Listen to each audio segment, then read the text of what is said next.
اعوذ باللہ من الشیطان اللعین الرجیم، بسم اللہ الرحمن الرحیم۔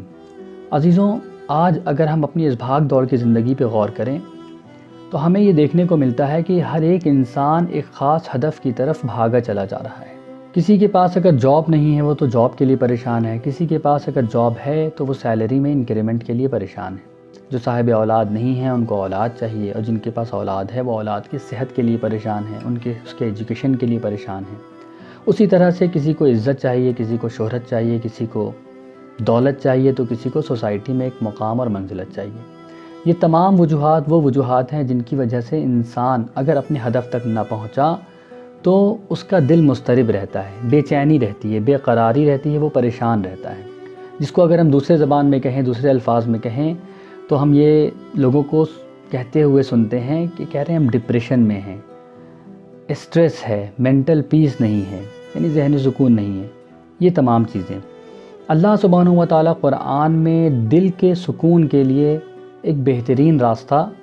بتاتا ہے۔ اعوذ باللہ من الشیطان اللعین الرجیم، بسم اللہ الرحمن الرحیم۔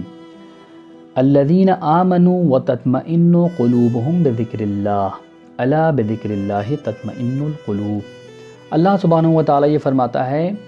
یہ لوگ جو ایمان لائے، وتطمئن قلوبہم بذکر اللہ، اور ان اللہ کی یاد سے ان کے دل کو سکون حاصل ہوتا ہے۔ اور صرف اتنا ہی نہیں، آگے اللہ سبحانہ و تعالیٰ فرماتا ہے الا بذکر اللہ تطمئن القلوب، یعنی آگاہ ہو جاؤ، اللہ کے ذکر سے ہی دلوں کو سکون حاصل ہوتا ہے۔ تو عزیزوں، یہ جو ذکر ہے نا، اس کا اصل معنی جو ہے وہ ہے یاد خدا۔ اور اگر ہم اپنی زندگی پہ غور کریں تو یہ زندگی ہم لوگوں کی بہت ہی بیزی لائف ہے۔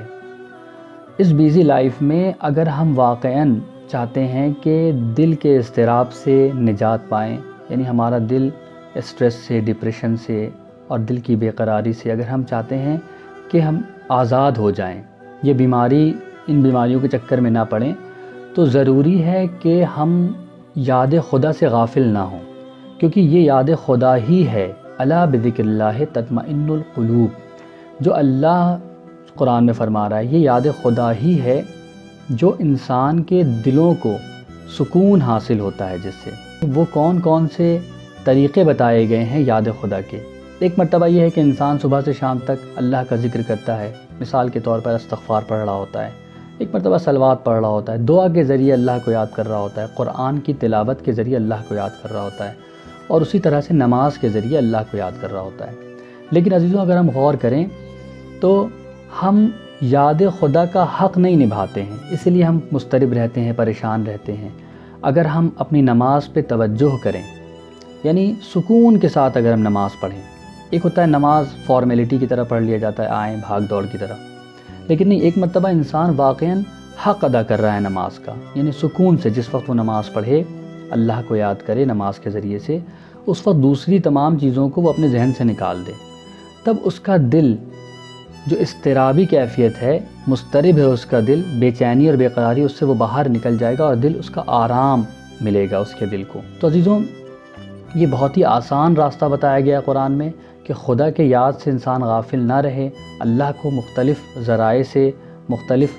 طرق سے، جو راستے راہ بتائے گئے ہیں اس سے یاد کرے اللہ کو، تو انسان اس بیماری سے جو دل کے اضطراب ہے، ڈپریشن ہے، اسٹریس ہے، اس سے باہر آسانی سے نکل سکتا ہے۔ لیکن شرط یہ ہے کہ اللہ کو یاد کرنے کا جو حق ہے وہ حق ادا کرے۔ والسلام علیکم ورحمۃ اللہ وبرکاتہ۔